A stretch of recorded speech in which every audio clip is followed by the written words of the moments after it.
the kind of the best type of property you can find is this kind of element, that size, that much vegetation and wildlife versus productive land, access in. And this is another aspect that we really look at is what's the access. I'm not too myopic about it. I'm actually quite optimistic about how it'll go. I just think that if people don't start owning up and taking on massive responsibility for their lives, they're going to get caught in the mix. And you don't want to be standing in a breadline in the United States when the currency that was the world reserve currency is no longer worth anything. And all those dollars come home to roost and they're not worth a damn thing. If you don't have something, because most people are just leveraged to exist within the financial world.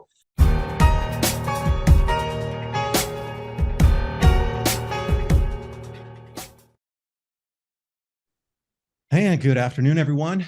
As you see, the world's spinning in a different direction than we want it to go. Obviously, that time for solutions is more integral and needed than ever. Where are the best places to live in the United States that are going to be able to generate agriculture, even in cold times during the winter? And really, it is kind of a Rubik's Cube to find the best places. So, Curtis, I appreciate you joining me. We wanted to talk about land assessment, like really just getting on the land. And I'll let you take it from here, because I think it's going to be a blend of all these solutions, including finding and staking out your perfect spot, so then others will come and join on with you there. So thanks for joining today. I know we're going to have a great conversation.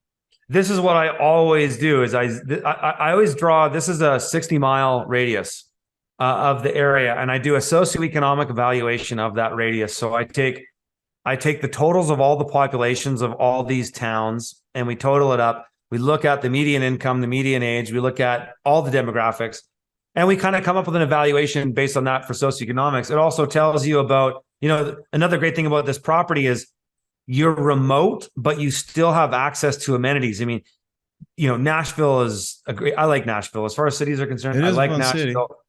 Do you see that circle that you have there, the yellow circle? Could you move over to Chattanooga area? Because you see that what that topical feature is, that's electric geology. So if you pull the screen over to Chattanooga, just pull everything. Oh, Chattanooga. Oh, yeah. There you go. So that whole, what looks like a giant drainage basin, for me, in my opinion, was some sort of electric geology event that happened. Looking at that whole thing, it's fascinating. It boggles my mind too. Could you turn off the roads, please, for just 1 second and see what it looks like without the roads? Yeah, no, isn't that interesting? Yeah, it's really interesting. It's definitely just a mad geological feature. So there's special energy. That's what always been. And look at this kind of too. Energy is just, it's literally in the crust. Yeah, it's so cool. But okay, so I want to show you something here too. So when we go to that 60-mile view, the roads is a really great layer, because coming back down into our property here, when you're finding a place that you want to hunker down, you want to be as far as you can from an interstate. Now, these sub highways that come through, Highway 166, Highway 11, those are okay, but you never want to be too close to an interstate. So this place is a win in that regard, is that we're not on an interstate, but we do have access. So if we want to get on the interstate or we want to get somewhere, we're not far from Highway 166, but and here's another great example. So this road here that this is on is a sort of an off road. So nobody is coming down this road just looking around. Like, nobody's going to cut unless they made a wrong turn somewhere to get back onto 166. They're not going to come through here. They're only going to come through here for intent. The 2023 financial crisis has begun. According to Bloomberg, the missing catalyst is here. The banking crisis signals the economy's ebbing tide. BlackRock CEO Lawrence Fink warns the dominoes are starting to fall. According to Wells Fargo, commodities are in a super cycle, and we have at least 6 years to go, with gold now forecast to surpass $3,000 an ounce. As a worst-case scenario, gold is a sage trade in a world where governments will have to figure out how to pay the debt back at a time when interest rates are rising. The economic hurricane David DuByne warned of is here. Call the proud Americans at the Patriot Gold Group today before it's too late. Mention the Adapt 2030 channel. You get in-class service from Patriots protecting Patriots. Remember, Patriot Gold Group offers the no fee for life IRA, where your IRA or 401k can be in physical gold or silver on qualifying rollovers. Call 888-546-7020 to get your free investor guide today. Keep in mind, Patriot Gold Group is Consumer Affairs top-rated gold IRA dealer 6 years in a row. That's 888-546-7020. And now on with the video. And so that's good in tough times, because if you know somebody's coming down your road, they're either a neighbor or they probably don't have a reason to be there, and the odd chance that they might be lost, which, as you said, you can get lost in these mountainous areas of Tennessee. But that's kind of what you're looking at. Like, you want that kind of situation. You want to be kind of tucked away. I would way rather have this play, even as a farmer, I would way rather have this property than this property. Way rather, because here now you're open. And so in tough times, you just have to imagine, look at the big cities, like come out to Tennessee, and then look at, we have the biggest city is Memphis for sure, but we got, Chattanooga, we got Nashville. Those are fairly big cities too. When you think about a food crisis or an oil crisis in the US, there's only 3 days of food in grocery stores in all of North America. So you imagine Memphis, Nashville, Chattanooga, Clarksville, all these places, imagine them as a hornet's nest, and you stomp on that hornet's nest, and there's only a few ways for the hornets to go. That's the interstates. People are going to flood out of cities, and all the farmland that's surrounding Memphis will be absolutely pillaged within days. And so that's just a sad reality. And so if you're looking at a place to hunker down, you don't want to be anywhere near that. And if you are somewhat near to it, as we kind of are here, like we are getting somewhat close to Nashville. However, the competition of just getting out of the city is one thing, right? And you imagine a food crisis, everybody's only got a tank of gas in their truck, in their vehicle. How far can they get? When everybody's trying to get out at the same time, you're not getting far because you're in congested traffic, and it means you're going to be walking. It's just like every zombie apocalypse movie ever made. So how far can people get? This is fantastic. I mean, we're off anything major. We're kind of tucked away. People are going to stick to what they know. When people are looking for resources, they're going to stick along the rivers and roads and towns to find things. They're not going to run out to the sticks. The odd person will. There's no question about it. Some people will, but most people are just going to go where they know and where they think there's stuff. And that's along the major metropolitan areas. And that's where you want to stay out of. Yeah, if you could zoom back in on that property, like nobody's walking over there. There's only a couple points of entry. It's just like the behind us here. We got thousands and thousands of acres of woods. Nobody's walking over that. No, that's right. You would just make way too much noise. And B, out here, everybody's got dogs. So, I mean. Exactly. And another aspect that I really like about this property is I like how he kind of has the field out front. A little bit of high ground there. A bit of high ground. So the house is on the high ground, but it's also got trees all in front. So great visibility, great invisibility from the road. It's not like, I never want to have a property that just has the house right on the road. I never want that. You always want to be in a little bit, out of the way. Nothing wrong with having your crops out in the front. I mean, you know what? If you're selling to your community, that's kind of that can be a bit of an asset in and of itself as well. But yeah, you want to be kind of tucked away and kind of hidden. And this just has it. I mean, another thing too here is just lifestyle. Think about a property like this with your kids. You got swings in the trees, you got tree forts, you got an endless amount of wildlife the kids can learn from and explore. I mean, a property like this, and my property is almost the same. It's very similar to this. I've got a bit more topography, but very similar is in the ratio as far as farmable, usable land and wild, tucked away, hidden. This is the kind of the best type of property you can find is this kind of element, that size, that much vegetation and wildlife versus productive land, access in. And this is another aspect that we really look at is what's the access? Because some properties are nebulous. I mean, I looked at some places in parts of Tennessee too there was no house site, but they had a build site up on the mountain, but no good road. And so, okay, now you got to get in there, you got to make a road, and you got to be in Tennessee, you have to build your road well, because you guys get parts of Tennessee get 120 inches of rain a year. So if you don't have really good hard packed road, it's going to wash out. And so you have to build a road very carefully and strategically, and it takes resources. So this is amazing because it's got nice access in, but it's kind of hidden. And then it also has circulation in that, in this inner core area where the primary homestead is, call this your zone 1. You kind of think about like permaculture zoning, our 1.8 acre zone here. There's a lot there that we could just build. You could build another barn. You could build a three bay workshop, with a hoist for a vehicle. You can do all that stuff in this zone. Keep all your agricultural enterprises out here, but all the infrastructure in here in the easy defendable position, bit of high ground. You've got, you really have it all with this. But those are some of the things that we look at, and even too, soil. How can you tell if there's good soil on a property? I can tell just by looking at it. And a great trick with Google Earth is go into the time thing, and then you go through the different times of the year. So that's October.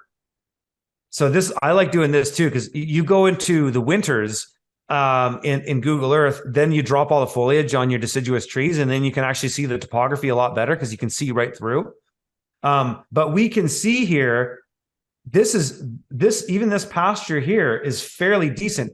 He doesn't have, this was all just hay cropping. And the reason I know that is because there's no major infrastructure for irrigation on here. So if he was doing anything like corn or soy or anything that was really mining the soil, he'd have a wheel line. He couldn't do center pivot, but he'd have a wheel line in here. And I don't see any evidence of a wheel line, meaning that he's hay cropping, which means it's fairly benign agriculture, meaning that the soil isn't totally deteriorated. But you go through here, you can get a sense of, you pull the lens back, say to the kind of 5 mile view, call it, go through your timeline, and look, it's green here, right? Tennessee is a green place, meaning that in general, there's a lot of soil in Tennessee, especially on the bases of these tributaries. As you come out of these, you pull the lens back even a little bit further, you can see that as these mountains shed water, there's these tributaries that often follow roads. Roads are usually built along rivers and tributaries because it's easiest access, and you can just build on the high side of the river, and then you don't have to smash mountains for roads. So these are all tributaries that carry water, and then you can see there's one of the main ones that collects all this water. So you can kind of just see how things move around here, but you can see that there's soil. It's visibly there. Whereas I'll just zoom out for a second real quick and show you that you go into places like, let me kill the roads here. You go into places on the whole western seaboard of the US, there's no soil here. There's exceptions, right? There's parts of New Mexico where there's soil. There's soil here, right? Actually, we looked at a property right near this missile range, and it was like, that's a disqualifier. You don't want to be anywhere near that. But it's once you start to, they're going to be patrolling all around the place. So for sure. Oh yeah, forget that. You don't want to live. I generally find, people like Arizona because the climate's nice at lower elevations, but it's actually not that nice at higher elevations. But it's just so dry and harsh, and unless you're tapped into one of those aquifers, you just don't get rain. But down in this part of Tennessee, it's just absolutely beautiful, and there's so much you can do. Now, having said that, there's exceptions. I found this one place down in which one was it here? I'll agree. I did like that property in Tennessee because you had the upper field there too, so you'd be able to disguise some animals up in the upper field on that part. Because you got to realize that's the way the topography is. You're always going to find a flat spot, however big it is, on the side of the hills or the mountain that you're going up. There's always going to be a flat spot that can be cleared out into an upper pasture, however large that might be. Exactly. So this is another property that we found in Arizona that was an absolute gem. And like I said, it's hard to find good properties in Arizona. If you just want to live in Arizona and live in Scottsdale in the burbs or whatever, we're talking about something else. We're talking about, if you want a homestead, you want to live on the land, you want your land to provide sustenance for your family, possibly some cash crops so that you can do something else and enjoy life there. A lot of Arizona just isn't good. This property was I forget how I can just measure it real quick. I don't have my And they used notes to on raise me. ostriches in Arizona. That was one of the main cash crops in the early 1900s, like 1910, was ostrich raising. So it used to be one of the world's leading ostrich meat producing places on the planet. Believe it or Oh, not, isn't that an factoid from interesting little Arizona. factoid? Woo. Yeah. So Get your this ostriches property, out. this is a really neat property in Arizona, and this place sold. I when I saw this and we were doing the course, I called one of my business partners and I was like, "Hey, you got?" And this, they were asking 85 grand. I was like, "Hey, you got an extra 85 grand right now? Buy this property. It's unbelievable, How big is and it? so rare in Arizona because in Arizona." You're mostly in what's called a BSK climate. Again, it's a harsh. Let me just do my Cope and Geiger here. And Curtis, It's can I ask you, how large is that property again, just to get some scale on it? 15 acres. So 15 acres. So not that big, but big enough based on what's there. And I'll explain why. But so we come right out along that riverbed there. Nice. Yeah, you're right on this riverbed, downstream from the upstream from the agriculture. But you come out, and so what we can see here is that we're in actually what's called a BSH. This is BSK. This is BSH. BSH is warmer in the winter.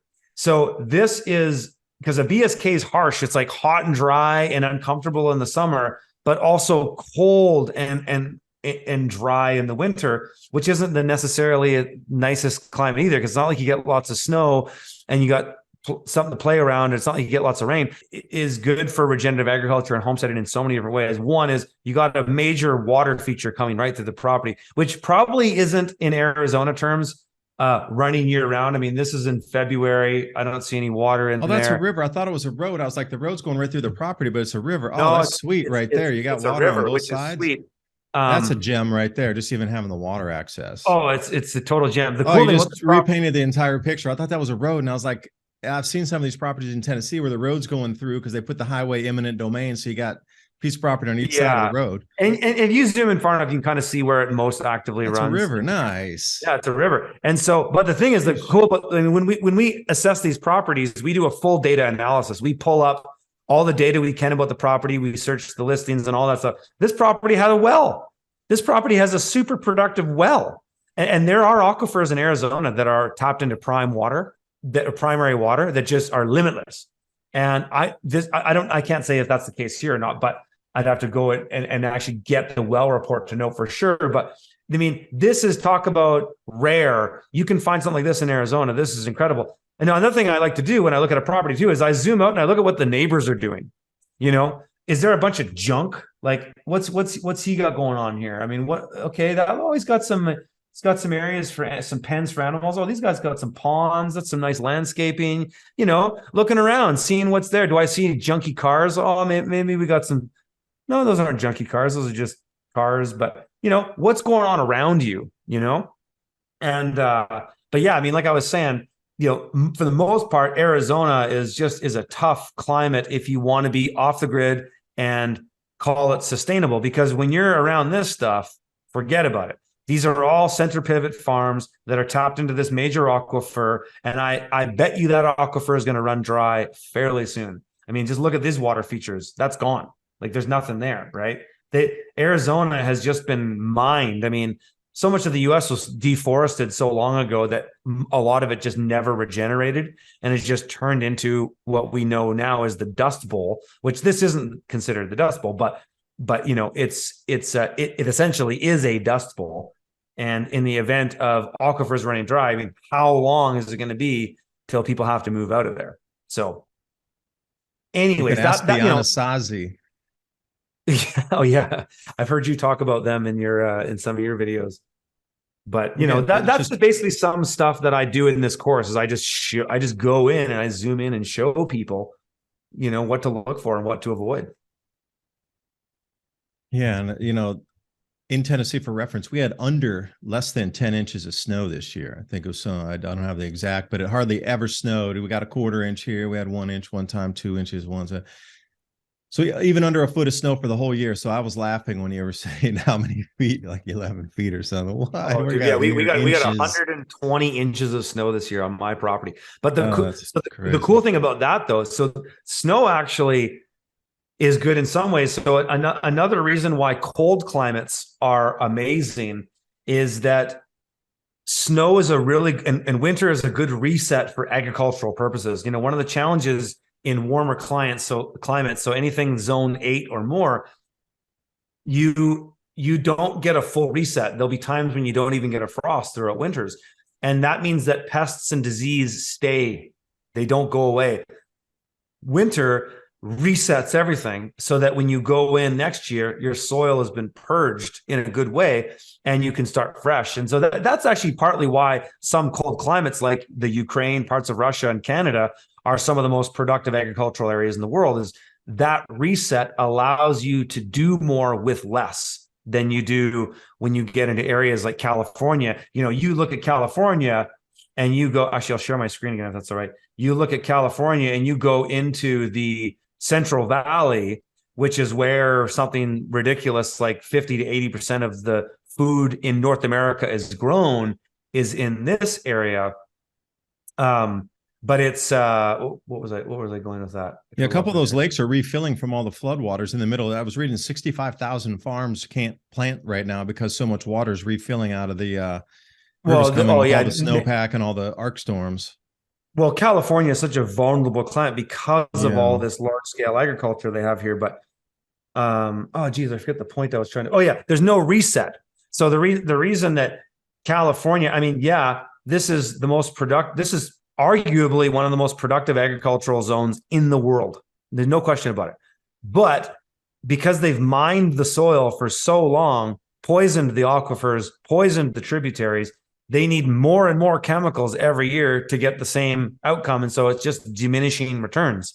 And in a cold climate, you get that reset where you can actually use, well, I don't use any chemicals, but you can use less inputs for your growing purposes because of it. And so cold climates aren't the worst thing. I mean, myself personally, I wouldn't want to live anything lower than a zone 4, a USDA zone 4. I'm a zone 5 and that's as cold as I want to be. But you know, you get into parts of, you know, Vermont and upstate New York. These are zone 4s, Maine. They can be incredibly productive areas. It's just, for me, it's a little too cold. I like winter because I'm a snowboarder. Chilly as F up there. I like it, but here's the other thing with snow, though, David, is that it's an amazing opportunity to harvest water into ponds, and I would actually make the case that it's better than harvesting from rain, because when you harvest from snow, it happens really passively over time. So all that snow comes and it settles on the land, and as it melts underneath. And so erosion happens very slowly, which is really good when you don't want to lose soil. And if you can move that snow melt into areas, which is what I'm in the process of doing, we're putting in 4 ponds on my property that are going to capture 8 million liters of water in basically the course of 3 weeks when it all melts.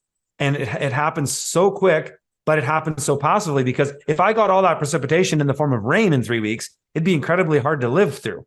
It's like there's parts of Arkansas, like we looked at some properties here that had 120 inches of rain a year. I mean, could you imagine? It's hard to work because it's raining so often that it's hard to be outside.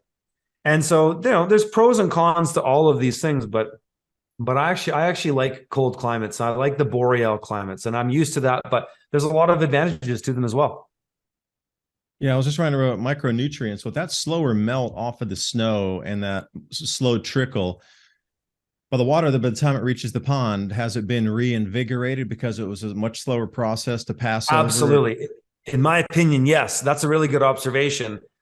In my opinion, yes. One thing you observe with snow melt is once it starts to melt, it kind of hollows out from underneath, and then you get these kind of cavities above the ground.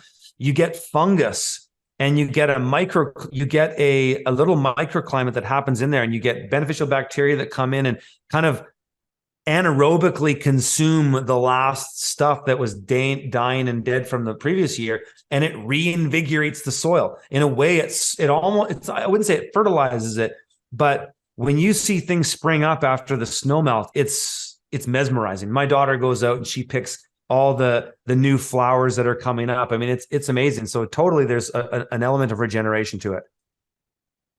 Yeah, remineralizing the soils. I think it was Dr. Hamaker's work. He was talking about using granite dust to add into your fields. It was about 1 ton per acre. Yeah. Because so many of those minerals, like you say, over the eons or, the last 100 years in farming here have been lost to overusage, just topsoil, wind damage, erosion. But to add those minerals back in, no chemicals needed. Just add No. rock dust back into your fields. Well, yeah, here's the thing too. You can actually collect them, and you don't need to have a rock smasher. So a way to, and this is what I'm doing on my property, is because during the snow melt, everything moves down slowly into valleys. Soil is harvested and held in those valleys, especially with snowmelt, because like you said, it moves slower, whereas with rain it moves faster and things just wash out more, and then it'll be larger basins where you get, and essentially lower elevations where that stuff settles. But in mountainous topographical areas, you get soil deposits building up in these draws. And so when my property is not farmland whatsoever, it's a recreational property on a mountain, and I had no soil on my ridge lines, but I wanted to do all my ag on the ridge because that's where all the light is. We've got a southeast aspect. It's beautiful. I went into my draws that I could immediately identify just because they're the place that everything collects. I took my mini excavator in there. I've harvested hundreds of tons of soil, and I've covered, my half acre of gardens with it. And that's fully mineralized soil. Doesn't have the fertility that, say, soils in the prairies have, where you have ruminant animals doing, Joel Salatin's whole method of the animal eats and then manures, and there's that whole process on how it builds soil. We don't have that, but we have the minerals because they were actually sitting there all along. So what my challenge is to refertilize the soil, bring life back into the soil, organic matter, and create that's what I have to create. I got the minerals. I just need to create the fertility. Yeah, just put me on an idea there. Well, we need to clean out the creek beds now anyway to try to get the back pasture. I'm just going to harvest all that dirt from in there and expand it out instead of throwing it on the other side of the creek bed. I'm going to harvest all that and put it out here in front. And do it in the driest time of year. Thanks for that. Well, hey, for me, that was worth the time right here. Oh yeah. Well, no, dude. But yeah, do it at the driest time of the year, because running a backhoe or an excavator in wet soil sucks. So do it in your August or whatever your driest time of the year is. Get that stuff out of the way, and then just make sure when you do that you don't create a problem when that surges again. So you want to make sure whatever you're taking, you're kind of, if you're carving into a draw, you want to make sure that you might make a pond out of that draw. I mean, that's what I did. My big area that I harvested most of my soil from is now my first pond, which is really serendipitous. We're going to do like a natural swimming pool. I even got white beach sand for it from one of my ponds. And so, you can do that, but you want to make sure that you're either maintaining that water feature, that water is going in the way that it was going already, or maybe you're just going to hold on to it for a bit longer. But wherever it spills over, you want to make sure that it's spilling over in the path of least resistance to where it would naturally go. Otherwise, you create a problem where you can create a landslide. I mean, of course, it depends on your geography, but if you get too much soil saturation and you've removed the soil, then all of a sudden that stuff doesn't hold. It starts flowing into the subsoil of an area that it normally didn't go into. Now you could potentially create a liability for yourself. Yeah, because a friend of mine, Ryan, who gave me a book on Schauberger principles, when he was looking at the creek down here, he's like, we need to widen that over there to allow it to do its, XY bend off of each bend and come on back. So, there's a lot of science behind nature. Nature had taught the scientists who observed Schauberger's water principles and the vortex principles. By the way, microhydro Schauberger gravitational vortex power plants. So, you look at what's the electrical harvest aspect or possibility on some of this as well. Oh, yeah. Does it have a continuous feed? Because ours only flows when it rains. But when it does rain, we'd have plenty of cubic feet per second or cubic meters per second. I got my copper here, man. I'm all over the electroculture this year. Oh, me too. I got 20 meters of copper here. And actually that's 6 strands. So I've got, 100 and whatever it is meters of copper. I got my dowling rods. I'm doing electroculture all over my property this year. And I'm hoping, I hear that it busts up the chemtrails. we'll see if that's the case. I don't know. If it does, that would be sweet. But yeah, I mean, everything that Schauberger was talking about, 100 or more years ago, there you go. It's next level stuff. One. And I'm picking up these little coppers anywhere I can find these. Home here. Depot kind of 16 gauge Home Depot. Yeah, anywhere I can find these. And we got a 1,000-foot coil cable because I was just stumbling across this electroculture. It's definitely, can you imagine adding all the principles we're talking about today? Finding the perfect land with the right fertility, with the mineral composition in the soils to be able to enhance that using the Earth's electric natural field that's resonance all around us, that's continuously around us at all times, to try to use some of these lost principles of food production and electrical generation to be able to produce food to the uber. When I say off system, this really revamps everything. You're talking about reducing fertilizer to almost nothing, pesticides, herbicides to almost nothing, because it remagnetizes the soil in a natural fashion. But see, here's the thing where I might go a little woo-woo. Is this same technology that using copper cabling to allow you to get a better yield from your farm inputs is drawing off of the same energy field that you can also run what they call permanent magnet motors? Yeah. So you let even that little thing go from the ag space. It's so innocuous. So why can't you grow food using a copper cable? I mean, how many copper cables are insulated? Okay. Yeah. But think about the 2 and 2 that would be put together pretty quickly. Oh, you mean you're drawing off an etheric force that surrounds the entire planet at all times, up multi-miles into the sky? I know. There's your free power. The bankers don't want that. About it. Absolutely. And I mean, on sort of a esoteric level, if you will, I think humanity naturally wants to move into that. And I think these great resets, and you've been talking about this for a long time in your show, but I think we've had a number of these great resets. The world wars were one of them. What happened to the Tartarians, right? What happened to all that stuff? I mean, I think it's humanity's natural proclivity to reach those levels of understanding naturally. There's been a force that keeps resetting us to take us back because they don't want us there, because if we're there, then they don't have the monopolistic control that they do. It seems like everything in humanity wants us to go that way. It's our natural direction, but they want to sign us up for another great reset. And Klaus Schwab's got, he wants you to own nothing and be happy and take pharmaceutical drugs just to get your universal basic income updated, right? Bring me back to the alcohol. That's why you want to have alcohol, so you can make your own tinctures once you understand what the ones that have medicinal healing values. But if we come through the reset now, we'll be set back into the 1400s, and then 600 years from now, we'll have the same exact timeline. Oh, we were feudalists. We slept in the hay with the pigs. And then finally we had a steam engine. Then finally we made electric. Are they just running the same 600 years in a time loop over, hundreds of times? We're really back 6,000, 60,000 plus years running with the same old. Yeah. Just a question for those thinking late night.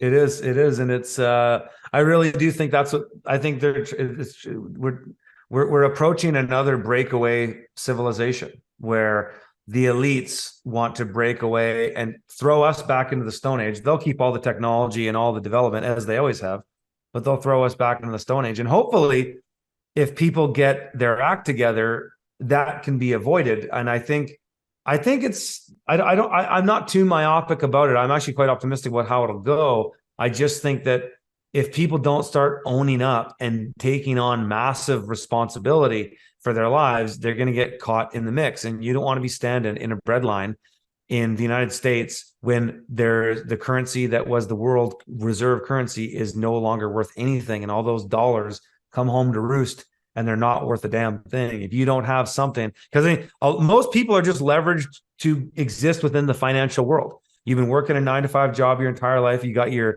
401k, you got all these classic investments that are based on the stock market, which is just a casino.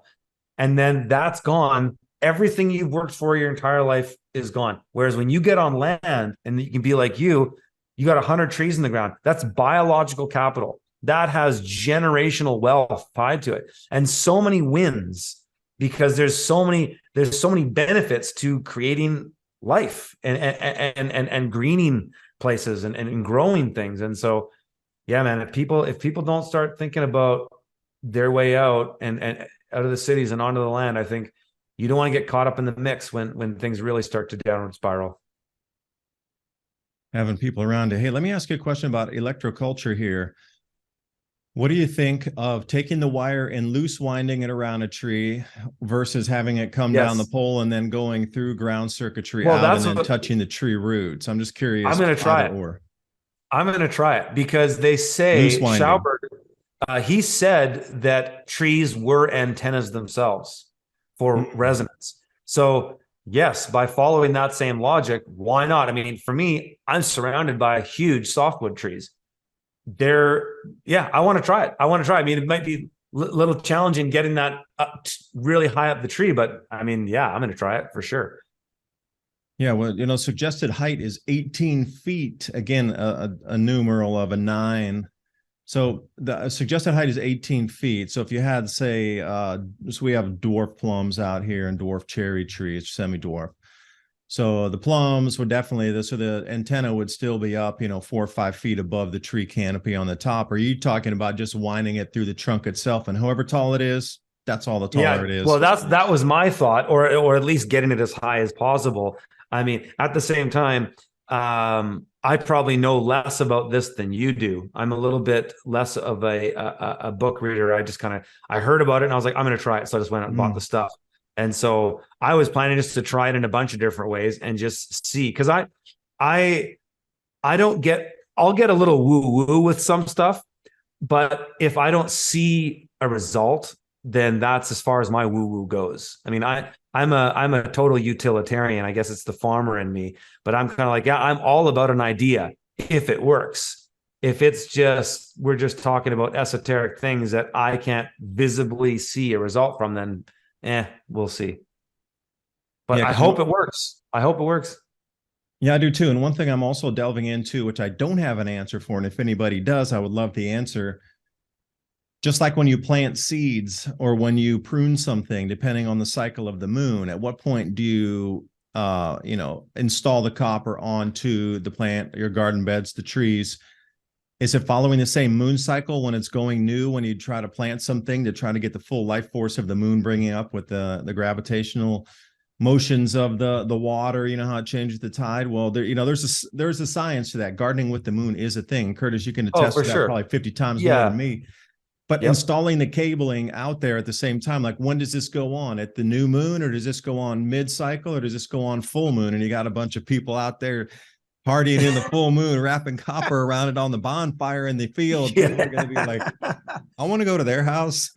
Yeah, yeah. Well, I don't have an answer for that question, but the way I see it is better late than never. So I'm just going to do it. As soon as my ground is thawed enough that I can do this, I'm going to stick a ton of these in. I mean, I see the geoengineering. It's been off the chains out here and all over the U.S. People I know. I got a buddy in Florida, Jim Gale. He does I know, sort of, Jim. Jim.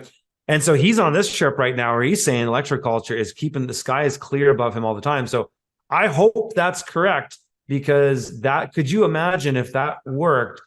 Then we should have if this works, David, you and I should be putting everything we can to encourage everybody to put copper wire on trees in every square mile of the continental United States and Canada, and just completely bring the resonance of this place back to where it should be.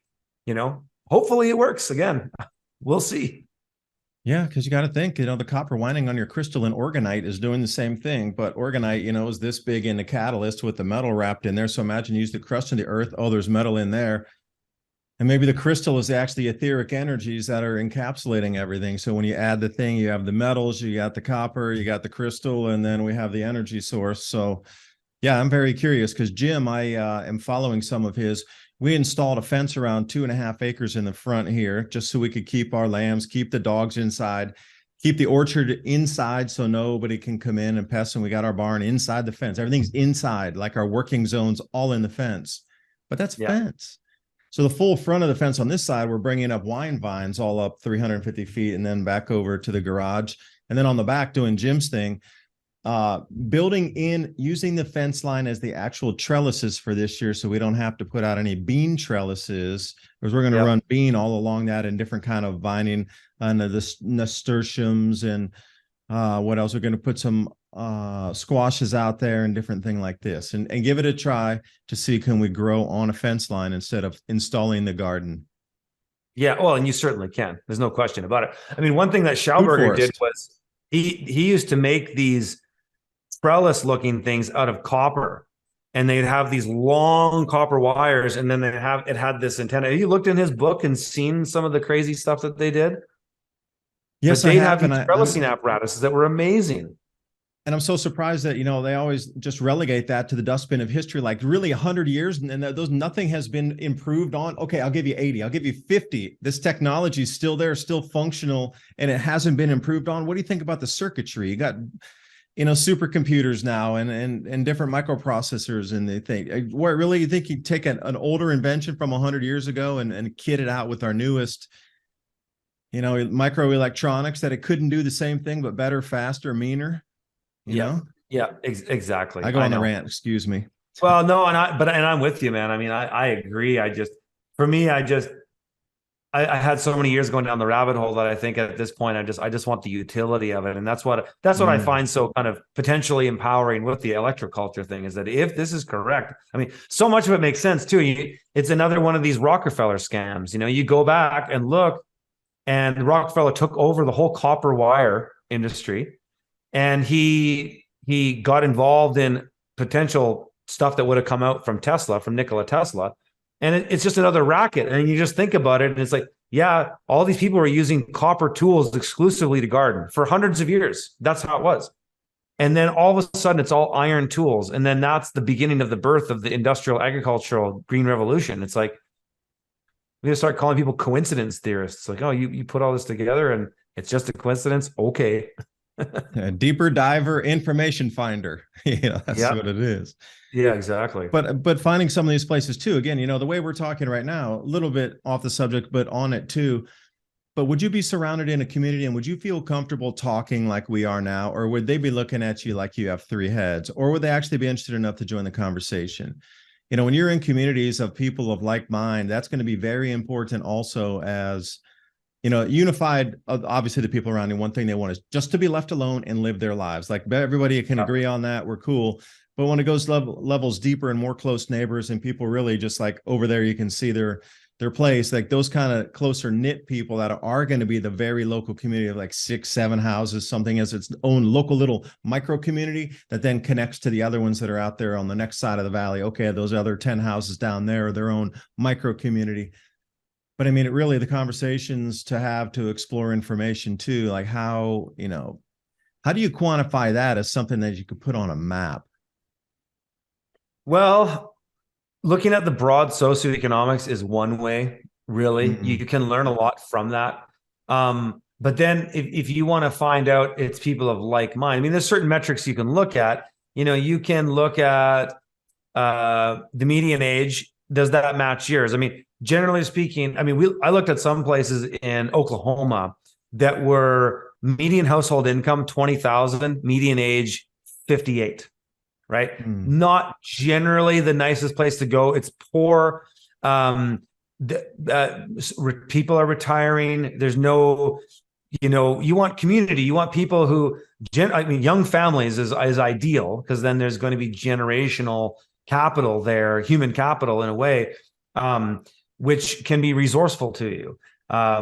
Starting with maybe red states, but then also going deeper and just looking at the towns. That's why I say, pull the lens back to the 60-mile view and get the 60-mile radius. And what's there? What are those towns like? You can use Google for all this stuff. Literally, you can just use Google and go in and see what's the demographics. Crime statistics are another good one.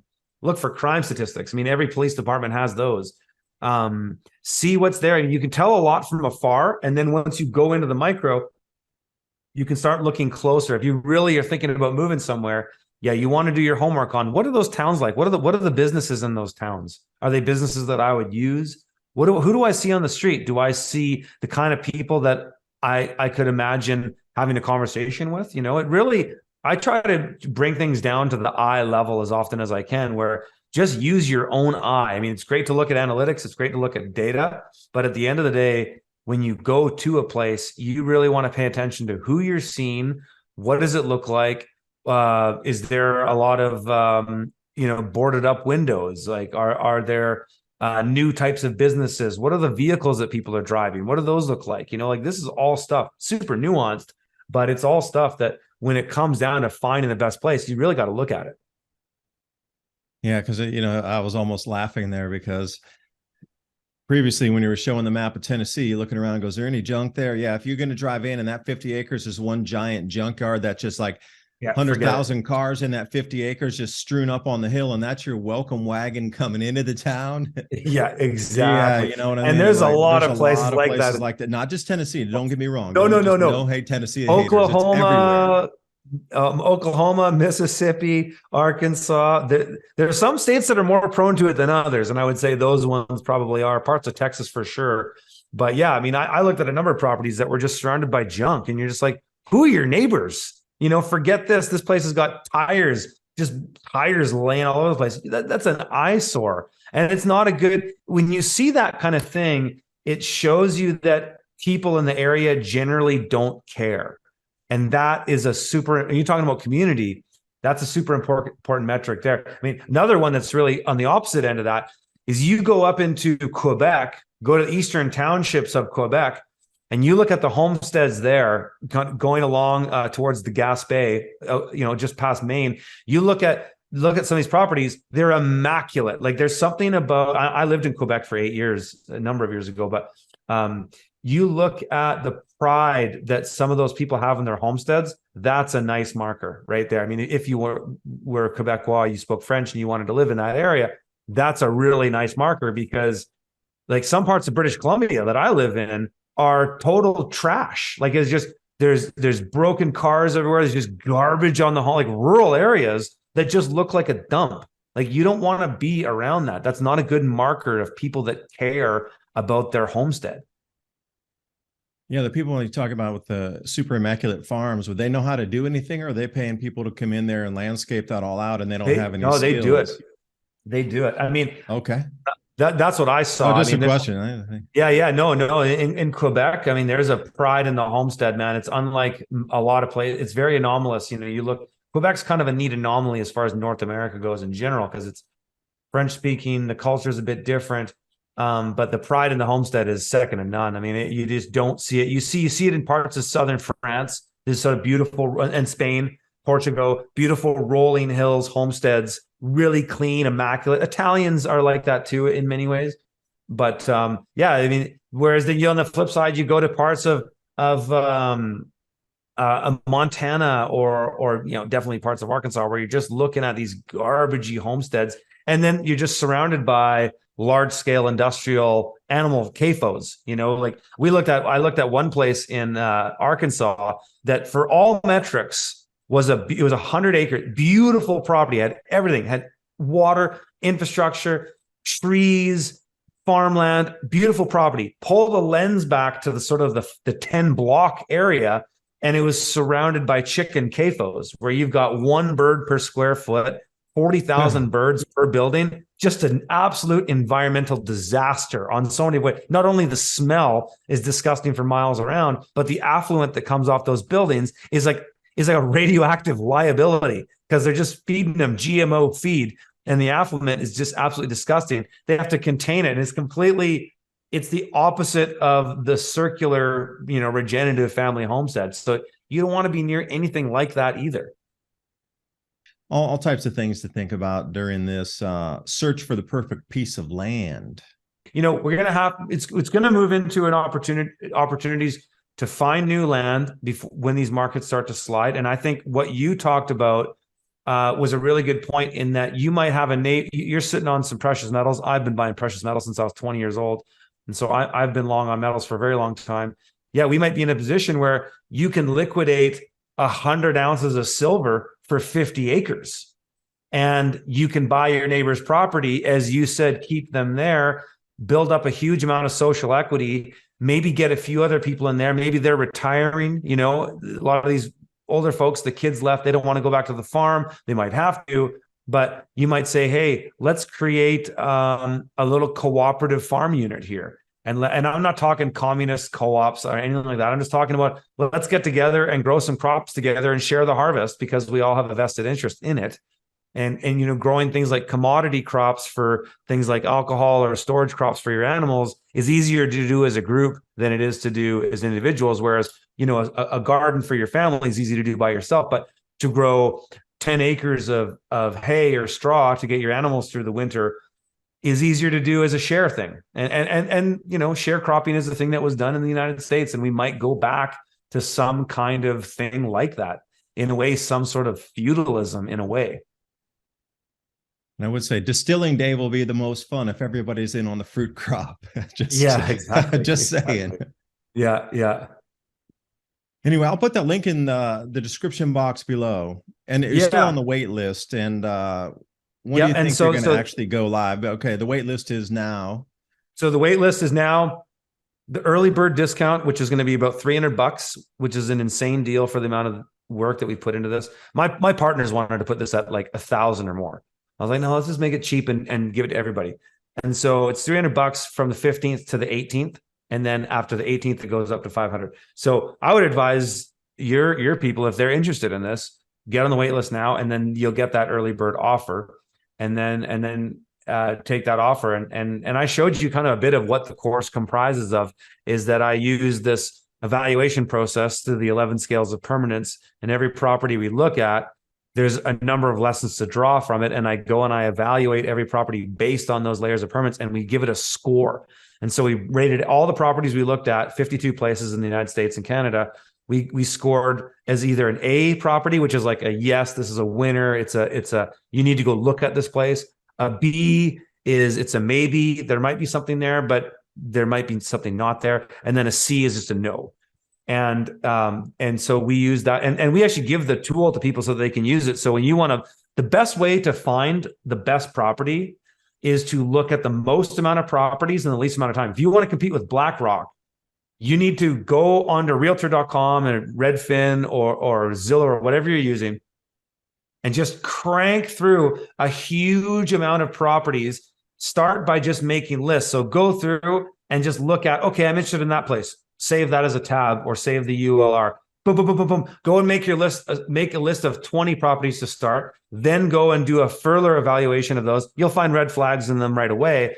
Some of them to disqualify down to 5. Then go and do 5 good assessments online. And then of that 5, you might find 1 or 2 that you're like, this one might be worth viewing. And so what you want to do is view literally 100 or more properties. And by me showing people how to do this through repetition, you'll be able to do it. And then you can just, to get the best deals, you got to put in the time. And if you have a system to analyze it properly, look for the right things, you'll pick winners. Because when you're looking for land, the last thing you want to do is just be getting in your car and just driving all around at gas prices, whatever the hell they are now, and just burning gas to find losers. You want to disqualify like 99% of the properties you look at. You want to disqualify from your desk. Then that 1% you go to look at, you'll filter down and you'll find a winner. And then that very important investment you make will be the last time you make it, or hopefully for the better. And you have a whole bunch of upside going into this economic conundrum that we're in.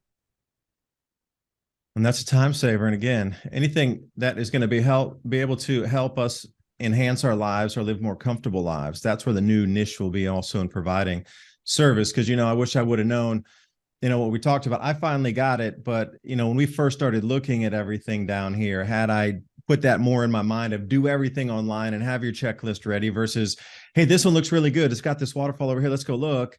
And then versus, comparing all the properties, which in hindsight, if I did, I would do it with your method there. One of the things that the unintended benefits of this course is that a lot of the properties that we looked at were really good are still for sale. So some people, like that Petersburg, Tennessee property, I think that property is still for sale. And we show people in the course, we show you the listing, everything. Like so some people, I hope it wasn't the intent of the course. The intent of the course is to show you a process so that you understand it from a first principles basis. But hopefully, one of the unintended benefits is that some people just, hey, that property is sweet, let's go buy it. Like that place in Arizona I was telling you about. Like my friend called and like, dude, go buy this place now. It's unbelievable. Thanks for That's right. watching. Hope you all got something out of this. I'll leave Curtis's contact info there too. See you next time. Please put your comments in the description box below, because we will read it, and then we can, respond to that in kind and the content that we're putting out. So see you next time. Bye for now.